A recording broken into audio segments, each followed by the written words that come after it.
사도행전 17장은 바울이 데살로니가에서 전도하는 내용입니다. 그리고 바울이 1차, 2차, 3차 전도여행을 하고 4차 때 로마로 압송되어서 또 이태 동안 로마에서 사역을 감당하다가 순교하지만은 오늘 본문의 내용은 2차 전도 여행의 내용이 되겠습니다. 그리고 바울은 가는 곳곳마다 예수의 복음을 전했는데 사람들이 회심을 하고 교회가 세워지기를 시작을 합니다.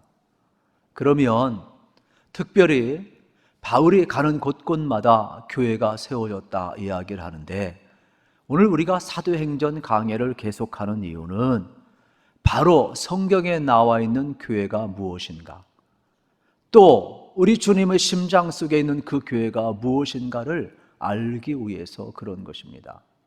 여러분, 교회가 무엇입니까? 오늘 본문을 통하여서 우리는 교회가 무엇인지 발견하기를 원하는 것입니다. 왜냐하면 예수님께서 이 땅에 오신 목적은 우리를 구원하사 여러분 함께 교회를 세우기 위해서 오셨기 때문에 그렇습니다. 그러면 예수님께서 우리를 구원하시고 교회를 세우기 위해서 오셨는데, 그러면 그 교회가 무엇일까요?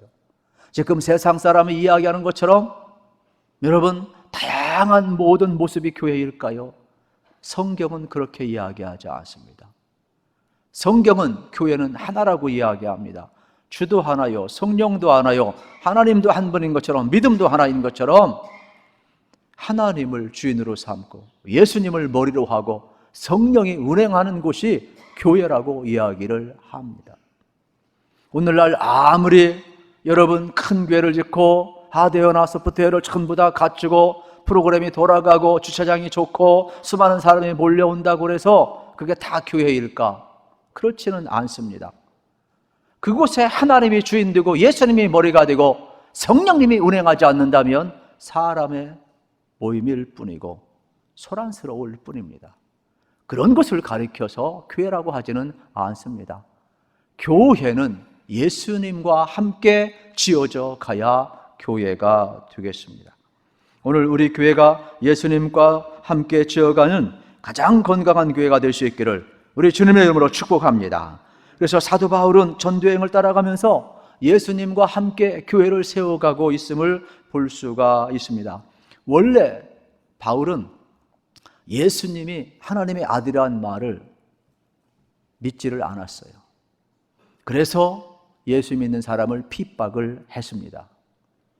그런데 다메섹 도상에서 부활하신 주님 찾아오시고 참으로 예수님이 참 메시아고 참 하나님의 아들임을 발견하고 나서 그의 일생이 완전히 바뀌어져 감을 보게 되는 겁니다.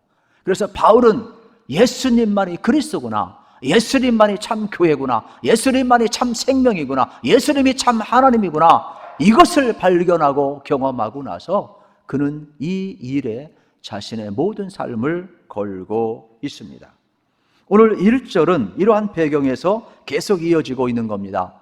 그들이 암비볼리와 아볼로니아로 다녀가 데살로니가 이르니 거기 유대인의 회당이 있는지라 그랬습니다.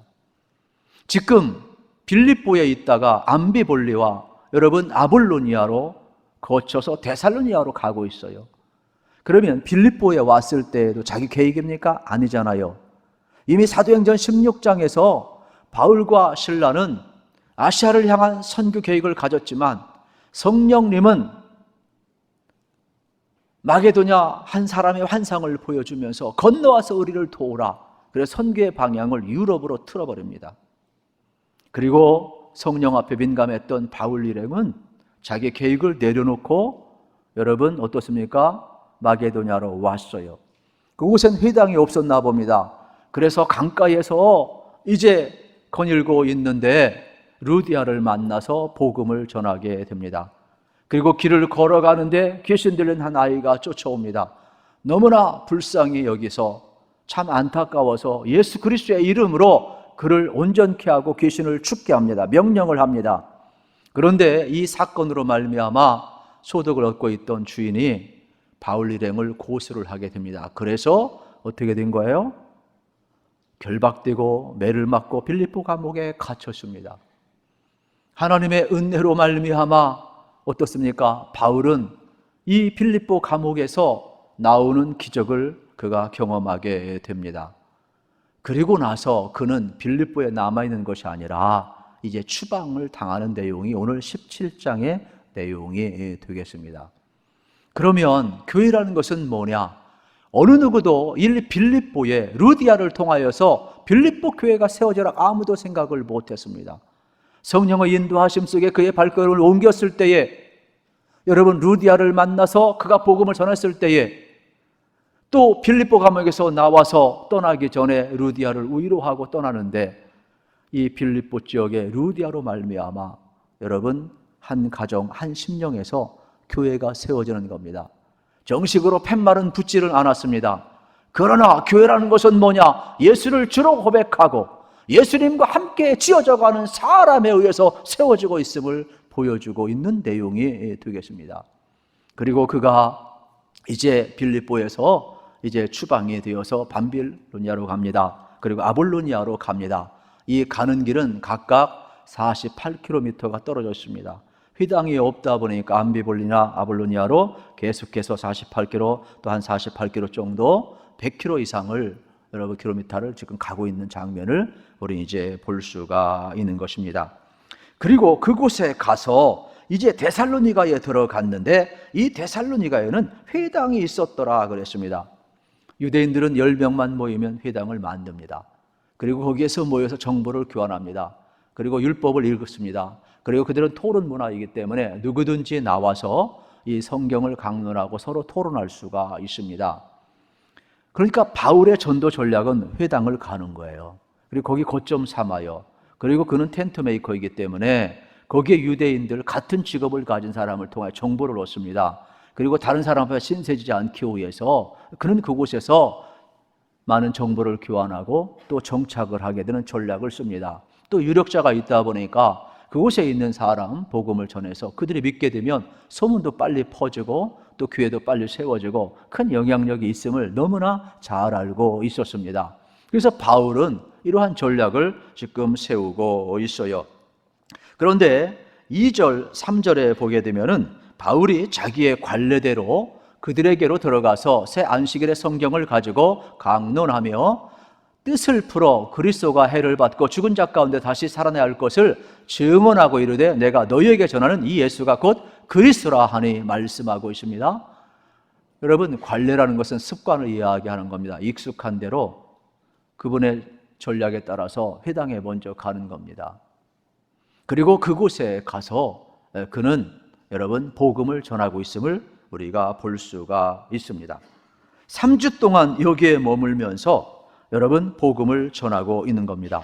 회당에 모여있는 사람은 기본적으로 하나님을 인정하는 사람들입니다. 그리고 율법, 선지서가 무엇인지 아는 사람입니다. 바울은 이들에게 성경이 말하는 메시아가 예수님을 전하면 되는 겁니다. 이들은 아직 메시아를 기다리고 있지만 예수님이 메시아인 것을 모르는 겁니다. 그래서 예수님이 참 하나님이고 예수님이 참 구원자이고 예수님이 바로 그리스도임을 연결시켜주면 되는 것입니다. 그래서 바울은 회당에 가서 이러한 배경을 가진 여러분 먼저 디아스포라 흩어져 있던 이들에게 복음을 전하고 또 그들로 말미암아 이방 땅에 복음이 확산되기를 원했던 것 같습니다. 바울은 자신도 이것을 경험했습니다. 자기가 구약에 능통한 자이지만은 정말로 그는 하나님을 잘 아는 자라고 생각을 했고 메시아를 기다렸고 생각을 했지만은 주님이 찾아오기 전까지 그는 눈이 어두웠습니다. 그래서 율법서, 선지서, 구약 성경에 이야기하는 오실 메시아는 바로 나사렛 예수 그리스도구나. 십자가에 못 박힌 예수 그리스도구나. 3일 만에 부활하신 예수 그리스도이구나. 나에게 찾아오신 예수 그리스도이구나. 이것을 경험하고 나서 아직도 어둠 가운데 있고 깨닫지 못하는 유대인들을 향하여 나도 그랬었다. 연결고리를 지금 시키고 있는 거예요.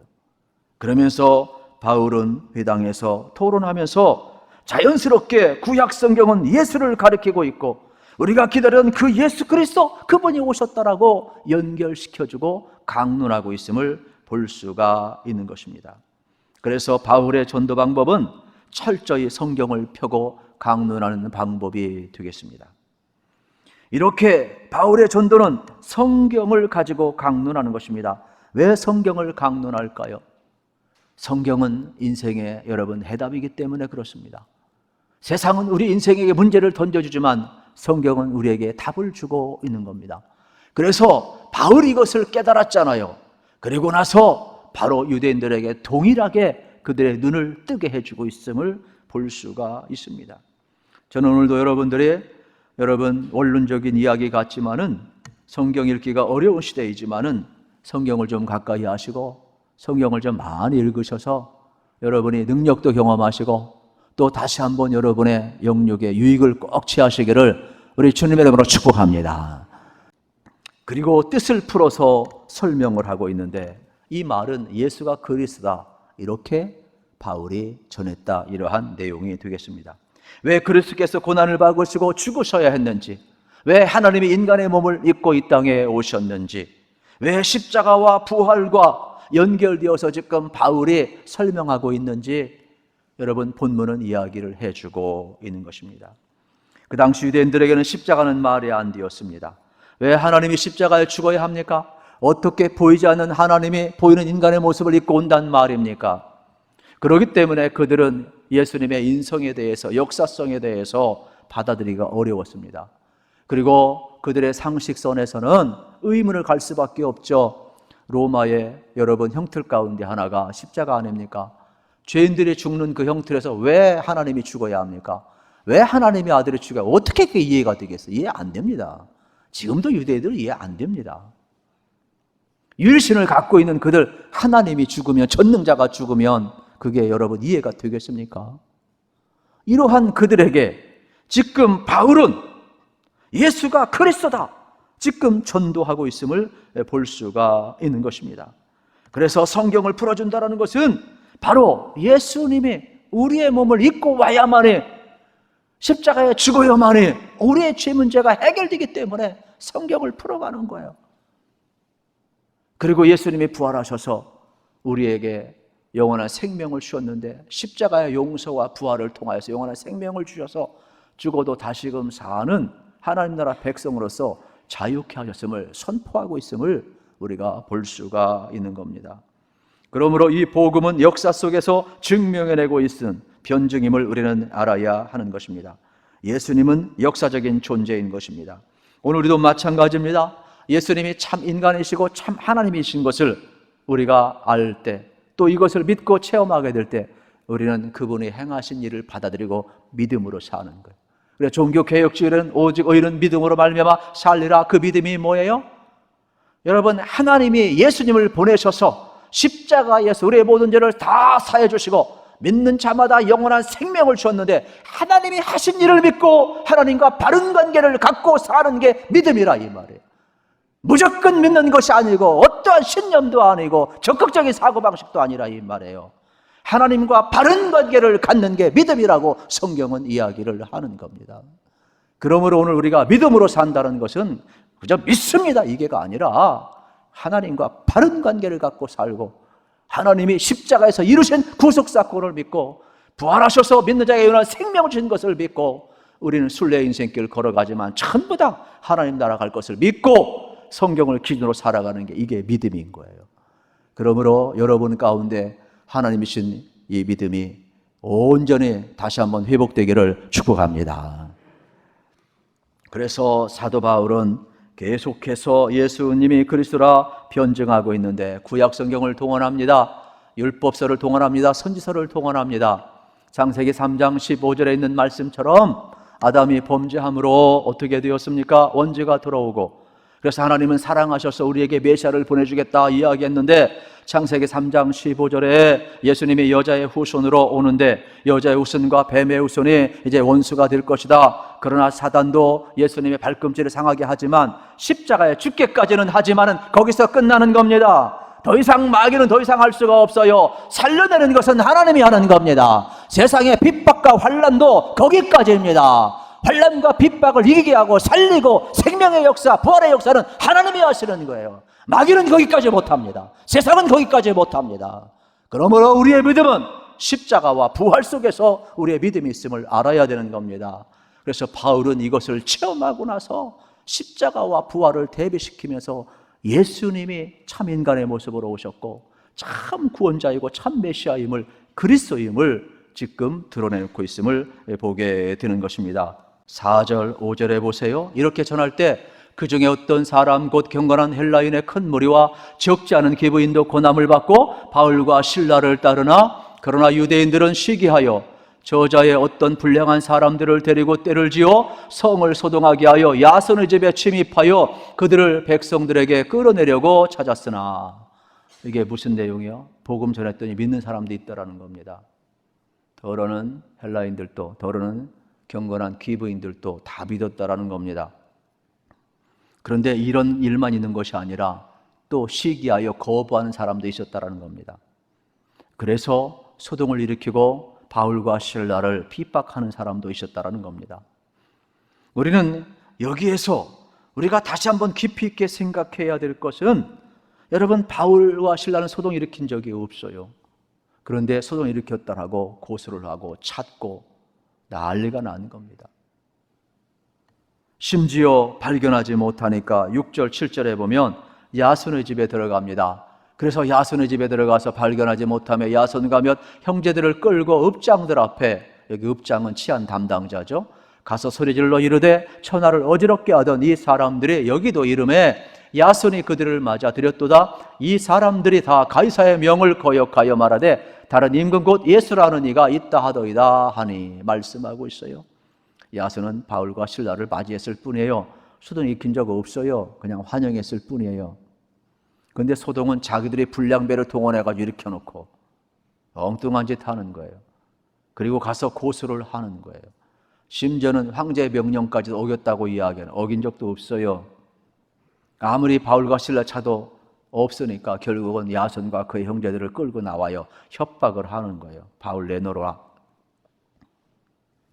고소하는 장면을 보면 여러분, 너무나도 말도 안 되는 것 누명을 씌우고 있음을 발견하게 됩니다.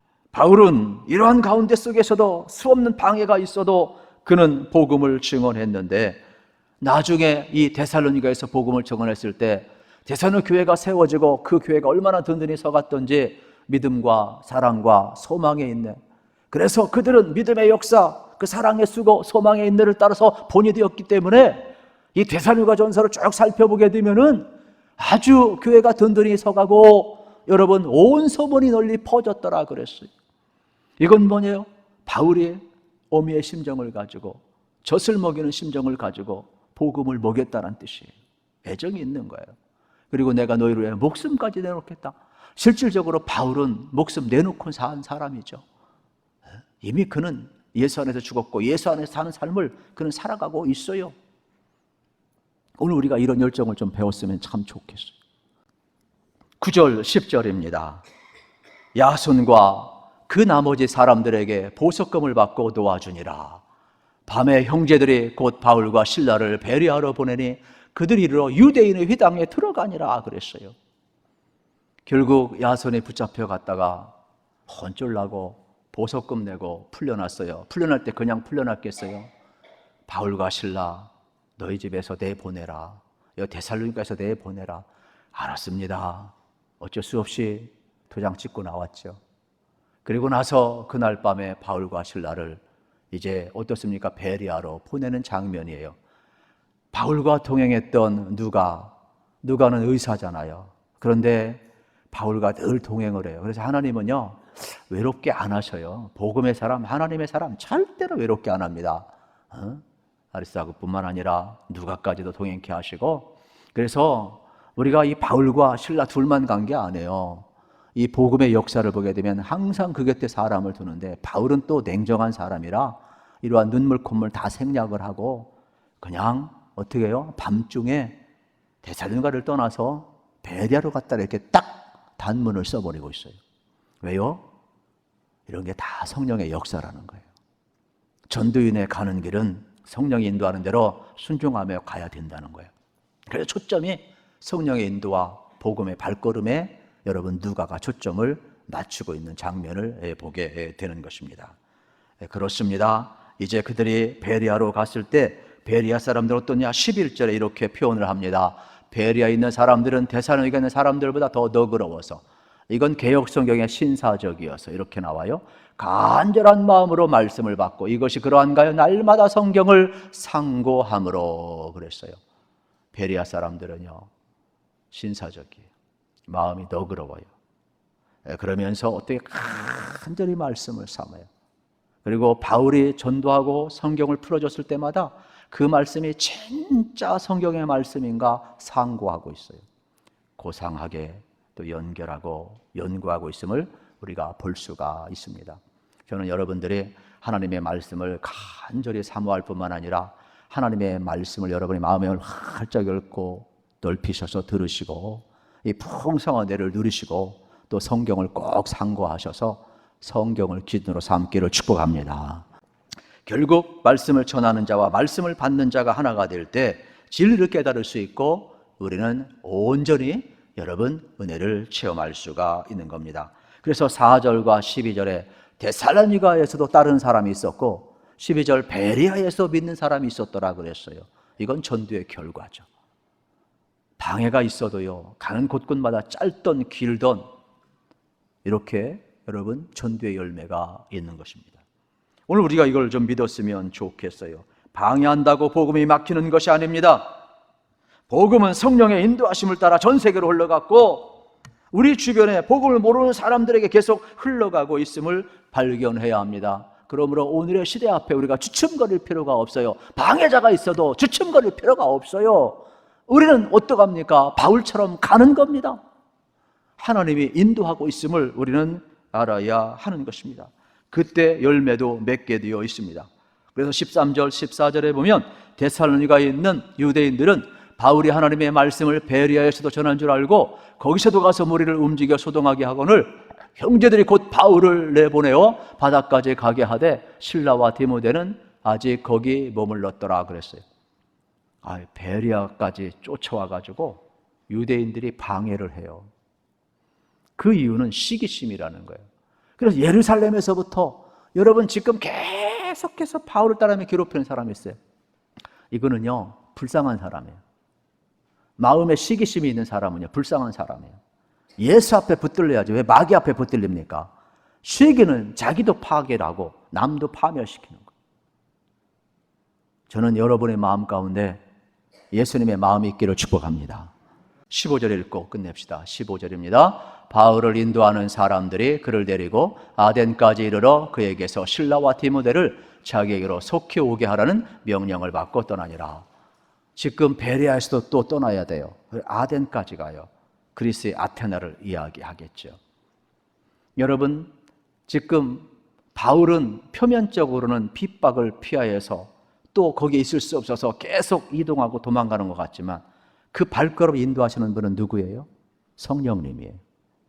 바울은 어디를 향해서 가고 있어요? 이제 데살로니가, 베리아, 아덴, 이제 로마를 향하여 가고 있음을 봅니다. 그토록 가기를 원했던 그 로마, 그래서 로마를 거점으로 말미암아 세계의 복음이 흘러가기 원하고 스페인 이 사바나를 향하여 가고 있는 이 바울의 일정을 보게 되는 겁니다. 우리도요 한 걸음 한 걸음 내가 가는 것 같지만 그렇지 않습니다. 여러분, 우리 한 걸음 한 걸음, 우리 신앙인들의 걸음 하나님이 이끌어감을 꼭 믿으시고 우리 앞에 어떤 방해가 있어도 어떠한 언덕이 있어도 어떠한 장애물이 있어도 여러분 우리가 두려워하지 말아야 될 것은 바울처럼 사명이 있는 자는 하나님이 이끌어가는 거예요. 그래서 여러분의 발걸음 아무도 멈추게 할 수 없음을 꼭 깨달으시고 여러분 담대하게 걸어가시기를 축복합니다.